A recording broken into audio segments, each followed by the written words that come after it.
Bank Nifty analysis for tomorrow. Bank నిఫ్టీలో support and resistance level ఎలా draw చేయాలి? Zones ఎలా డ్రా చేయాలో ఇప్పుడు చెప్తాను.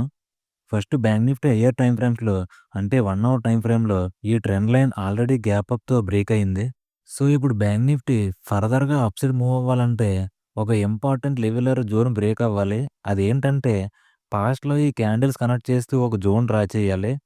పర్టిక్యులర్‌గా ఎక్కడ ఎందుకు డ్రా చేశానంటే ట్రెండ్ లైన్ టెస్ట్ చేసి రిజెక్ట్ అయింది ఇదే లెవెల్‌లో.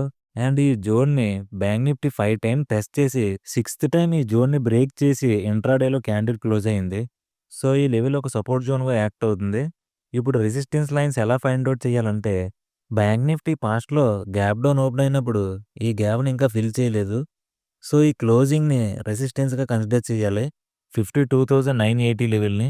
అండ్ నెక్స్ట్ రెసిస్టెన్స్‌ని కూడా పాస్ట్‌లో జరిగిన మొమెంటం బేస్ చేసుకొని ఐడెంటిఫై చేయాలి. పాస్ట్‌లో 53,790 లెవెల్ అనేది ఒక ఇంపార్టెంట్ రెసిస్టెన్స్. ఎందుకంటే ఈ లెవెల్‌లో బ్యాంక్ నిఫ్టీ ఓపెన్ అయింది. అండ్ ఈ లెవెల్‌లోనే బ్యాంక్ నిఫ్టీ క్లోజ్ కూడా అయింది.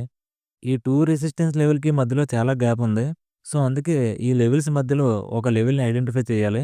అగైన్ పాస్ట్‌లో ఈ లెవెల్ అబ్జర్వ్ చేస్తే ఇక్కడ గ్యాప్ అప్ ఓపెన్ అయ్యి ఈ లెవెల్‌ని టెస్ట్ చేసి కిందకొచ్చి అగైన్ ఈ లెవెల్‌ని బ్రేక్ చేసి ఇదే లెవెల్ నుంచి రీటెస్ట్ చేసి అప్ సైడ్ మూవ్ అయింది.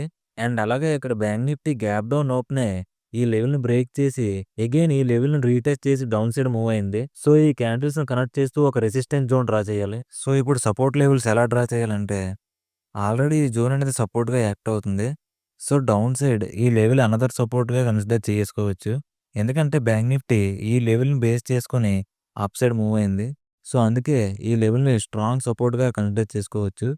So, present bank Nifty close అయిన లెవెల్ నుంచి up side 1000 points, down side 1000 points levels draw చేయడం జరిగింది. సో, రేపు బ్యాంక్ నిఫ్టీ ఎలా మూవ్ అయ్యే అవకాశం ఉందంటే రేపు బ్యాంక్ నిఫ్టీ ఫ్లాట్ ఓపెన్ అయ్యి అప్ సైడ్ మూవ్ అయినా, లేదా ఈ లెవెల్‌ని బేస్ చేసుకొని అప్ సైడ్ మూవ్ అయినా 52,980 లెవెల్‌ని టెస్ట్ చేసే అవకాశం ఉంది. ఒకవేళ డైరెక్ట్ గ్యాప్ అప్ ఓపెన్ అయిందంటే రిట్రేస్‌మెంట్ కోసం ఈ జోన్‌ని టెస్ట్ చేసే అవకాశం ఉంది.